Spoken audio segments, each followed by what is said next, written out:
What's going on, y'all? Welcome back to another video. It's your boy, Team Money. First off, we're going to explain why I took such a break. I was just trying to enjoy my summer and not burn out.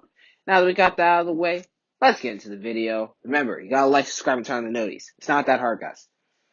Alright, so we're revisiting my predictions today. I know it's the day of the NBA Finals. However, it's all good. Now we gotta start. Suns versus Clippers. I got this one pretty much spot on. I had Suns in 7. They did one better and did it in 6. Once again, the Suns took a 2-0 lead, and the Clippers battled back, which kind of speaks to the resilience of the team that I've been mentioning for forever since they managed to get past the Mavericks. So I actually really underestimated this team because at one point I actually had these guys go down in the first round. Man, I'm looking dumb right now. However, all jokes aside, and meme on me in the comments all you want. Let's move on to the positives for the Clippers. Despite losing, they just gave, this is really a sales pitch. This was not a series many were expecting them to win. However, they had to pitch to Kawhi Leonard, this team can succeed without you, and that this is a team you should commit your future to. Now, Kawhi Leonard is coming more and more likely to re-sign by the day, with how close they kept the series in his absence. If they're a conference finals team without him, then imagine what they are when adding a two-time finals MVP. Yeah, that's a pretty scary future. Reggie Jackson decides to go back to his old self. His shoulder decided to stop breaking and be useful for once. Hey, not bad considering he was pondering retirement not that long ago. Terrence Mann. He was a revelation this series. Excellent defense combined with the odd pop-off game. Hey, can't help but marvel. So, the Clippers, while not winning the series, they did complete a successful sales pitch. Good job, guys. Now for the Suns. We all knew that was the inevitable. The moment we saw the seeds, I had the Suns in the NBA Finals. And man, I'm looking right at this point in time. The Suns are just too good. Devin Booker and CP3 are big-time players. And while they had the Game 3 and Game 4 where they weren't at their absolute best, and even though Chris Paul set out the first 2 games due to health and safety protocols, they still went surprisingly well for the Suns. But there's one man we ain't talking about enough. We can talk about CP3 and Devin Booker all we want, but we gotta talk about DeAndre Ayton. He is a beast in the paint, on both ends of the floor. On top of that, you have the likes of Mikal Bridges, Cameron Payne, Cameron Johnson, Torrey Craig. Really underrated guys they brought in. Now, the Sixers are looking mad dumb right now, as they were dumb enough to trade away Mikal Bridges. Oh, another thing the Sixers messed up. Sorry, Philly, had to rub it in. Now, moving on to the next series here. It is the Bucks. It is, yep, the Hawks. The Hawks did what I expected them to, and that was beat the Sixers. And for this series, I actually had this going to like one of those Game 7 decider situations where there was no clear winner, but the Bucks decided to prove me wrong. Again. Man, the Bucks just keep proving me wrong. Another team I had going home a little earlier than expected. And look what they've done. So yeah, maybe my predictions, they always motivated Giannis. Who knows? But on a serious note, the Bucks played great basketball. And it worked.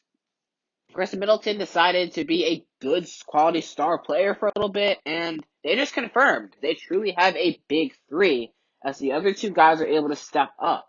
And there's no weak link of the big 3. And while, yes, Giannis' inability to make free throws and the fact he did get an injury, even though it was confirmed today he will play in Game 1, while it is concerning, I don't think it's concerning enough to take them entirely out of contention. I think they're a good team, and they wound up winning it fair and square. I do think they were a tad bit lucky with the Nets injuries, but outside of that, they took it to the Hawks. They took it to the Heat. Credit to them. Now, my pick for the NBA Finals. And, surprise, surprise, I got the Suns in 6. You'll see why. As Mike Wilbon always says, you cannot trust the Bucks. Just can't do it. Why? Because even during that Hawks and Nets series, you saw the ups and downs the team tends to go through. One night, they played like the best team in the league. The next, they scored 88 points to the Hawks. Mind y'all, The ATL is not known for great defense right now. So, this is kind of a shocker when scoring 88 points to them. So, for the Bucks, the key is consistency. If they were a consistent team, you would back them to win it all every year. But the thing is, they're not consistent. They've never been consistent. And because of their lack of consistency, I can simply never put them as a team to win a championship. Plus, we all know about the free throw shots of Giannis. The fact the Bucks are also known for fourth quarter collapses as well. So, let's say this. The Bucks need to stop being themselves. And until the Bucks overcome their mental barriers, they will never win anything. Change my mind. Now for the Suns and all the positive things we need to say about them. We've talked about how deep the Suns are. We've talked about the star power. But one person we don't talk about, I have not talked about at least, is Monty Williams. My God, he's a good coach. People forget, him and CP3 worked together on the New Orleans Hornets before they became the Pelicans. And it worked pretty well. Chris Paul was really good, and this is a young Chris Paul at that. Now imagine reuniting with a more seasoned version of the player he helped mentor. Hey, and to go into the NBA Finals. That's a pretty sweet trip. Now, mind y'all, Devin Booker is undoubtedly the star of the show, and while CP3 is excellent, we gotta talk about Monty Williams, as he has come up with a way to activate them while making sure others get involved. His scheming can't be praised enough. However, when we look at the Suns, we do see one major flaw, and that is a lack of depth at the center spot, which might ask a little much of DeAndre Ayton. But that is just a minor concern. Now back to the Bucks. The mentality concerns are obvious, as are the inconsistency problems. And while they are a deep squad, you cannot count on them to deliver. And you'll forget, the Bucks have been missing Dante DiVincenzo for the rest of the playoffs. And he was a big loss for them. If they still had him around, they probably would have had an easier time dealing with the Nets and probably could have taken the Hawks easier as well. And might actually have a chance of winning it all. But again, they don't have him. Giannis, while he got cleared, is clearly not going to be his best self for a while because it is a knee injury. And for big men, they historically do not come back the best versions of themselves after lower leg injuries. So I'm just trusting the history and the science here. Don't expect Giannis to be the best version of himself, and expect the Suns to win it. I'm sorry. I don't care what anybody says. The Suns will win it. I've listed so many reasons here. And on top of that, the Suns can actually play in the fourth quarter, unlike the Bucks, as I've mentioned time and time again. So, that's all from me. I hope you enjoyed the video, and peace.